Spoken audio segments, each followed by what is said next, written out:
Today we're going to do Ford 3/4 ton, either a 6.2 or 7.3 gas powered engine. On these, they're a little bit different than the F-150s because Ford actually brought down a dual in single out resonator. Oh, wait a minute. And then we put another resonator.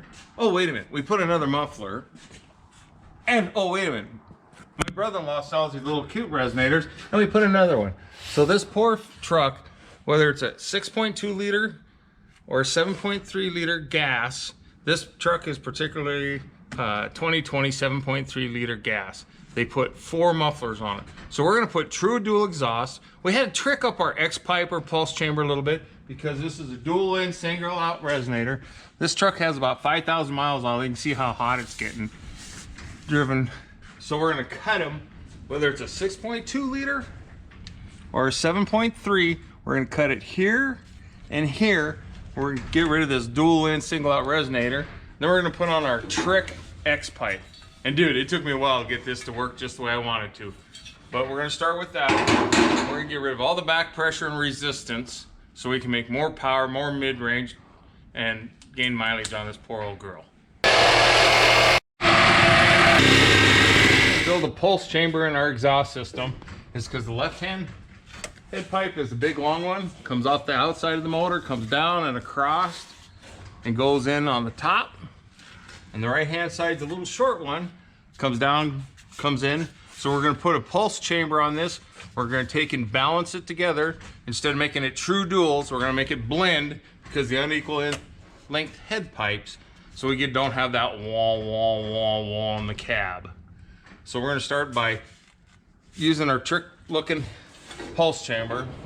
If needed be, when we're installing our pulse chamber, Ford was nice enough to put us 2 bolts right here. You can loosen the bolt, adjust this flare, get it in position, get everything level, and then spot weld it and tighten that back up because they fluctuate a little bit on their head pipes. But we want this nice and level because this is going to be our intermediate pipes, and we want it parallel with the driveline of the chassis, straight back in the chassis. Now, after we got our pulse chamber spotted up in place, we're going to set the head pipes on this. On this particular one, 7.3, it has a slight offset to get the mufflers in position. So we're going to slide it into the first side. We're going to get nice and level and straight. We want to run parallel with the chassis. And then on your sheet, every instructions, on this particular one, 33.5 from pipe to the rear end housing. So that's from the face of the rear end housing to the head pipe. And we make them a little long. I've already trimmed this one down, but we make them long in case it's a long bed, short bed, 4-door, 2-door, whatever. So we're gonna measure from the rear end housing, stationary point, and we're gonna go up and it's 33.5 inches precisely. In our exhaust kits, we do not provide mufflers. That way it gives you options and choices for whatever your customer wants. This particular case, we're gonna use Dynamax Super Turbos. This guy wants to keep it mellow, but he wants it to breathe good. So I'm gonna set the muffler. And then we have a second dimension in here, 14-inch cage, which is most standard mufflers. Then from the rear end housing to the case of the muffler is 19.5 inches. And we have to have that measurement, or 19.5. So our tail locates all of our tailpipes, both left and right hand side. After we get this set, the reason I give you this 19.5 inch measurement is if you don't use a standard 14-inch single offset, all kits are for single offsets. If you decide to go with a Flowmaster 10, which is a little short body, or a big long body, any length, if you're not for sure where we're going to end up, you can always reference. You have to set it 19.5 from the rear end housing to the case of the muffler. We've set the second head pipe parallel with the first. Since we already had our dimensions, we knew this was going to be here. Set it here. I always put my mufflers together. Offset inlet, center, out. I always weld the cases together, keep all the rocks and debris between the mufflers. Makes everything rigid. And tailpipes all one piece. We slid it in the muffler. The pipe, the factory, or the tailpipes are long, so you can put little tips on it. This gentleman wants black tips. I'm gonna slide on position where I like it. I'm gonna make a little mark, and then I'm gonna cut it off about here. So when you look on the tip, you don't see all the garbage. I'll be right back after I cut my tailpipe. Okay, I'm back. I got her cut. So I'm gonna put it back in the truck.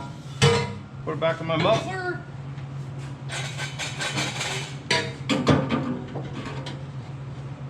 I got my inlet length, my outlet length. I'm gonna get her up here and get her stood. Now you always use it. I use the level, always get it perfectly level, get it in my muffler. I'm gonna spot weld it, put some hangers on it, and get my tip set. When we're gonna do the tailpipe on the left-hand side, Ford puts all these nice big brackets. We're just gonna simply take it over and wire tie it off to the side here. So it still has suspension travel, but I just want to keep it away from our tailpipe. We're gonna hang the left-hand tailpipe. It's in two pieces because it's too large to fit in a box, so I cut it in half, slip it in here, get it in position, and then the turnout is another component, and I put it up here behind the spare tire and the shock, so you can do a nice weld joint and it's hidden from the customers. The other thing we got to add on this side, I call this a 2000 or 07 hanger. We're just going to simply drill, and provided with this is a self tapper, so we're going to drill it, self tap it. Okay, we drilled and mounted, I call this 07 hanger. Now we're going to position this 07 hanger in here, and on this kit, this is what we call behind tire. Our other kits are exactly the same, but they go out underneath the bumper. You can order them either way. They all mount the same, they all go in the same. The left-hand tailpipe always takes a little more work because we got we got a little room for adjustment, so always to match up side A with side B. This is what I call a 2009 update, 09 update. If you leave it on a single shear, it's going to break every time, so we're going to add a double shear to it so it doesn't break on the weld joint, because wherever you stop and start your weld is the weak link. We got everything all finished welded, our 07 hanger mounted. I paint everything, and then our update, and I actually put an update on this one so they match. And then we got all of our joints painted, hangers all in the factory location. So there's broad stock hangers, all the factory hangers with the aftermarket hangers that are provided in the kit for you. Just weld it up against the pipe. I paint all my joints. The trick of this whole system is this pulse chamber right here, because we're balancing the exhaust pulses from the left-hand pipe to the right-hand pipe. Once it goes through the balance chamber, there's no in-cab resonation. Absolutely cannot be, because exhaust pulses are balanced.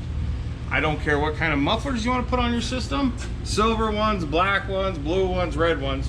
They all take a single offset inlet, center outlet. We give you the dimensions for your cases.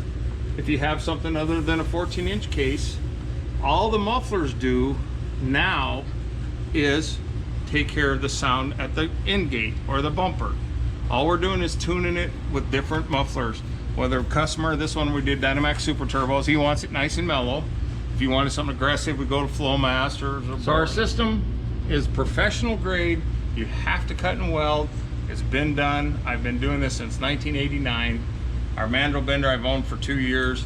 We just patent pending on the pulse chamber, because I finally figured out how to get rid of all that in-cab resonation. So put it on, go drive it, enjoy your catback system. Thanks so much, Mike.